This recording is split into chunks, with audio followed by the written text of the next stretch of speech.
नमस्कार दोस्तों, स्वागत है आप सभी का हमारे YouTube चैनल में। दोस्तों आज की वीडियो में हम लोग जानेंगे एक इम्पॉर्टेंट मेथड के बारे में जो जिसका बोला जाता है खोज विधि या ह्यूरिस्टिक विधि। ह्यूरिस्टिक विधि या खोज विधि जो आपके एग्जाम के पॉइंट ऑफ व्यू से बहुत इंपॉर्टेंट होने वाला है, या एक इम्पॉर्टेंट मेथड है जो आपको जानने की ज़रूरत है। अगर आप कोई भी टीचर ट्रेनिंग करते हैं तो आपको इसको जानना अवश्य ही चाहिए। तो चलिए आज हम लोग जानेंगे खोज विधि या ह्यूरिस्टिक विधि को डिटेल्स में, ताकि आप लोग समझ सके और दोबारा इसको जानने की ज़रूरत ना पड़े। दोस्तों ह्यूरिस्टिक विधि, इसको खोज विधि के नाम से भी जाना जाता है, बहुत सी विधि के नाम से जाना जाता है। खोज विधि के नाम से जाना जाता है, अनुसंधान विधि के नाम से जाना जाता है। तो चलिए आज इसके बारे में डिटेल से हम लोग जानकारी प्राप्त करते हैं। ह्यूरिस्टिक विधि, इस विधि के जन्मदाता है professor Henry Edward Armstrong. Heuristic विधि, इस विधि के जन्मदाता है प्रोफेसर हेनरी एडवर्ड आर्मस्ट्रॉन्ग।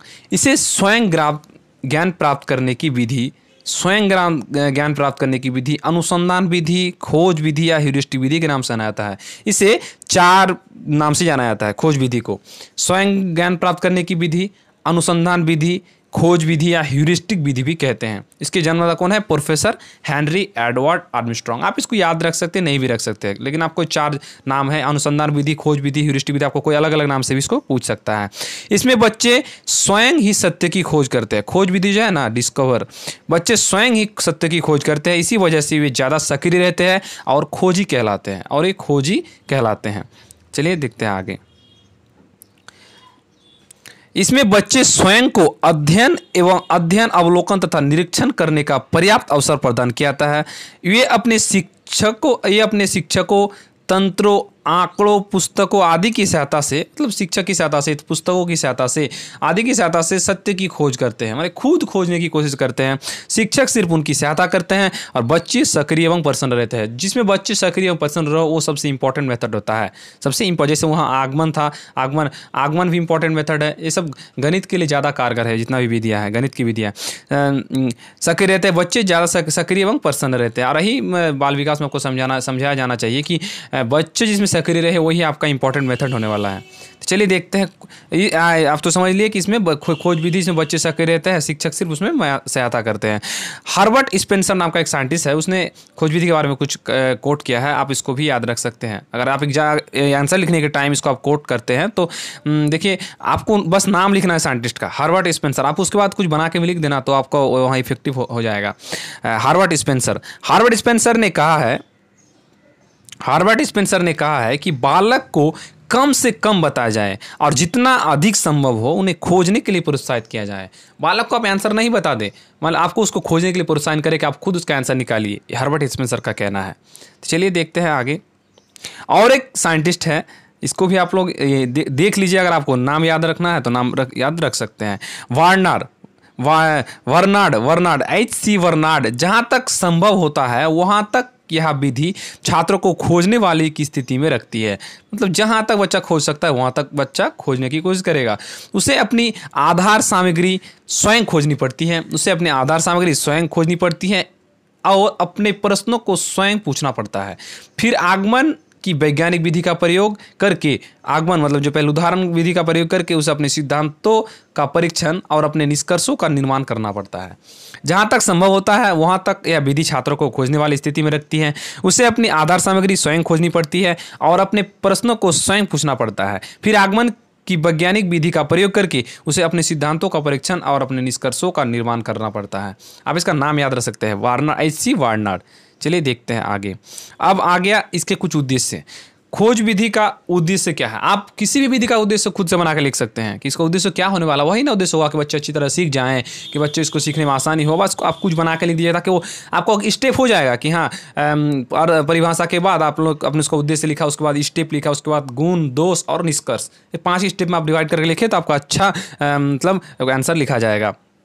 चलिए खोज विधि का कुछ उद्देश्य है, उसको देख लेते हैं। खोज विधि का उद्देश्य है स्व शिक्षा की आदत का निर्माण, मतलब बच्चे खुद सीखने की कोशिश करें, स्व शिक्षा। वैज्ञानिक भावना एवं दृष्टिकोण का विकास, बच्चों को खोजी बनाना, तर्क एवं अनुभव के आधार पर निष्कर्ष निकालना। चलिए देख लेते हैं अगला पॉइंट। श्रम के प्रति लगन, कार्य में मौलिकता, चिंतन शक्ति का विकास करना। खोज करेगा तो बहुत श्रम करना पड़ता है, उसमें मेहनत करना पड़ता है। कार्य में मौलिकता, चिंतन शक्ति का विकास करना। आत्मविश्वास, आत्मनिर्भरता एवं आत्म अभिव्यक्ति आदि गुणों का विकास करना। आत्मनिर्भरता, आत्म अभिव्यक्ति आदि गुणों का विकास करना। ये जो 6 पॉइंट है आप इसको नोट भी कर ले सकते हैं। चलिए देखते हैं आगे। अब आएगा इसके गुण के बारे में। ये बताए थे उसका उद्देश्य। 5 स्टेप में आपको किसी भी विधि को डिवाइड करना है। परिभाषा, उसका परिभाषा, उसके बाद आप उसका उद्देश्य भी लिख सकते हैं, उसके बाद उसका स्टेप जो पद होता है उसको लिख सकते हैं, खोज ना उसका गुण और उसका दोष लिख सकते हैं, उसके बाद लास्ट में निष्कर्ष लिखकर आप उसको छोड़ दीजिएगा। चलिए आप देखते हैं उसके गुण के बारे में। खोज विधि के गुण। यह एक मनोवैज्ञानिक विधि है, ये बहुत इंपॉर्टेंट है क्योंकि मनोवैज्ञानिक खुद से बच्चे इसको रिसर्च करता है। क्रियाशीलन पर आधारित है, बच्चे खुद काम करें, बेस्ड ऑन एक्टिविटी। अच्छी आदतों का विकास होता है, अच्छी आदतों का विकास होता है। चलिए देखते हैं आगे। विषयों को सरल बनाना, स्वाध्याय की आदत, विषयों को सरल बनाना, स्वाध्याय की आदत माने हैबिट ऑफ सेल्फ स्टडी। तार्किक दृष्टिकोण का विकास करना। इससे प्राप्त ज्ञान को बच्चे जल्दी भूलते नहीं है क्योंकि वो खुद जानते हैं। खोज के अगर आप किसी वर्ड को डिक्शनरी से निकाल के देखना चाहते हैं तो अगर आप मान लीजिए कोई वर्ड को डिक्शनरी से ढूंढ के निकाले तो आप उस वर्ड को आसानी से नहीं भूलते। उसी प्रकार इससे इससे प्राप्त ज्ञान को बच्चे जल्दी भूलते नहीं हैं। चलिए देखते ले। गृह कार्य का अतिरिक्त बोझ बच्चों पर नहीं पड़ता है, कहीं वहीं पर खत्म हो जाता है उसको खोजबीन करके। बच्चे अनुशासन प्रिय हो जाते हैं, इसका गुण था। अब हम लोग जानेंगे इसके दोष। खोज विधि के दोष। डिमेरिट्स ऑफ डिस्कवरी मेथड या ह्यूरिस्टिक मेथड, आप कुछ भी इसको कह सकते हैं। छोटी कक्षाओं हेतु उपयुक्त नहीं है, ये बिल्कुल सही बात है। प्राइमरी के लेवल का 1-2 क्लास के बच्चों को आप इसमें दे देते हैं कि आप ढूंढ के निकालिए, कैसे निकालेगा, तो किताब पलटना ही नहीं जानता है। छोटी कक्षाओं के लिए उपयुक्त नहीं है। समय अधिक लगता है, समय अधिक लगेगा किसी भी काम को अगर आप खोज के निकालिएगा। अगर मान लीजिए अगर कोई चीज़ को क्वेश्चन बना दिया है कि आप इस किताब से आंसर खुद से निकालिए तो इसको समय अधिक लगेगा। पाठ्यक्रम समाप्त नहीं किया सकता, समय पर पाठ्यक्रम समाप्त नहीं किया सकता। वर्तमान परिस्थितियों में संचालन कठिन है। शिक्षक इस विधि से पढ़ाने हेतु प्रशिक्षित नहीं है। मतलब बच्चों को शिक्षक को जो ट्रेनिंग कहना है जी, बच्चे शिक्षक जो ट्रेनिंग किया जाता है वो फिलहाल इस ट्रेनिंग से अवगत नहीं है। चलिए आगे देखते हैं। खर्चीली है, यहाँ विधि खर्चीली है, मतलब इसमें खर्चा आता है। सामान जो खो उसको दिया जाएगा, उसको अवेलेबल कराना है कि पूरा सामान किस प्रकार से किस चीज़ को रिसर्च करना है, खोज करना है। और अंत में आपको बताया कि निष्कर्ष आप इसको इस विधि से क्या समझ पाए उसको आप आधा पन्ना लिख दीजिएगा, कुछ भी लिखिए बना के, बस निष्कर्ष का टैग देके आप उसको लिख दीजिएगा। तो उम्मीद करते हैं कि आप इस विधि को समझ गए होंगे। आप इसको अपना नोट में भी लिख ले सकते हैं, आप कॉपी में उतार सकते हैं ताकि आपको एक बार समझ में आ जाए। तो आज के लिए इतना ही, फिर मिलेंगे किसी नेक्स्ट वीडियो में। अगर वीडियो आपको अच्छा लगा हो तो वीडियो को लाइक कीजिएगा, कमेंट में कुछ ना कुछ जरूर लिखिए ताकि मैं आपका राय समझ सकूँ। तो आज के लिए इतना ही, धन्यवाद।